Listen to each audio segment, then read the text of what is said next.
ঐশী, ভোরের পর থেকেই তো টার্মিনালগুলোতে বাসের অপেক্ষায় ছিলেন অনেকে, সেই চাপ কি এখন কিছুটা কমলো?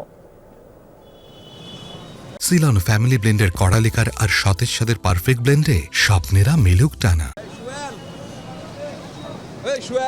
ন্যান্সি, এখন কিন্তু যাত্রীদের চাপ সকালের মতো অত খুব বেশি নেই এটি বলা চলে, কারণ বেশিরভাগ ক্ষেত্রেই গত বৃহস্পতিবার ছিল শেষ কর্মদিবস এবং একটি বড় সংখ্যক মানুষ কিন্তু ঢাকা ছেড়েছেন।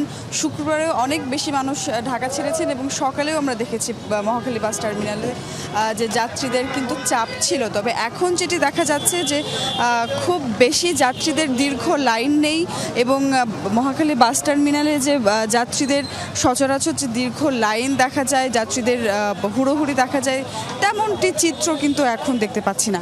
তবে সচরাচর যে অভিযোগগুলো থাকে যাত্রীদের সেটি রয়েছে।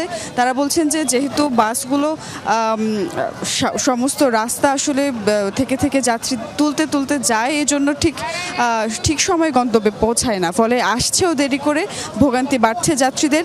ভাড়া বেশি নেয়ার যেই অভিযোগটি সবসময় থাকে ঈদ পার্বণ সময়টিতে, সেটিও কিন্তু আছে। তবে যেটি দেখা যাচ্ছে যে যাত্রী, সড়ক পরিবহন কর্তৃপক্ষ এবং বাস মালিক যারা আছেন বা বাস শ্রমিক যারা আছেন, তারা কিন্তু বলছেন যে তাদের কিন্তু পাল্টাপাল্টি বক্তব্য জানা যাচ্ছে। একদিকে যাত্রীরা বলছেন যে বাসের ভাড়া অনেক বেশি নেওয়া হচ্ছে, 300 টাকার জায়গায় 1100-1200 টাকা নেওয়া হচ্ছে। অন্যদিকে বাস মালিকরা বলছেন যে ভাড়া আরও কম নেওয়া হচ্ছে এবং যেই পরিমাণ ভাড়া অন্য সময় নেওয়া হয় তার থেকে কম নেওয়া হচ্ছে।